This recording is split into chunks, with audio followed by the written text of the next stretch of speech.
Hello everyone, today I'd like to introduce something to you, how to use the KEYDIY Max, its unlocking cable, and the matching BDC3 specific dismantling free clip. Add a KEYDIY FGB57 slave unit to the original car key for BDC3. Now let's turn on the KEYDIY Max. Click Remote function.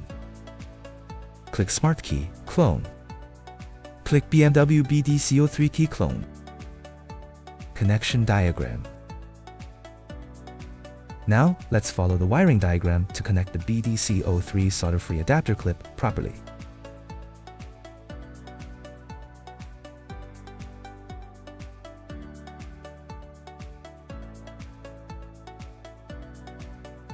Now, let's take apart the original car key and then use the clip to hold it in place.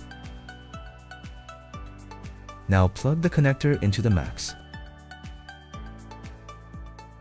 Click BMW BDC3 key clone. Click Smart Key Clone. Read chip data.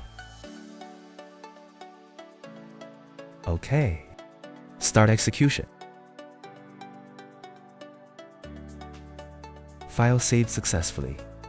Now place the FGB slave unit on the induction area. Click KEYDIY FGB type.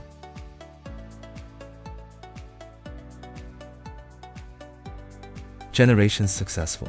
Now the key can be put back in its case and then taken to the car for use.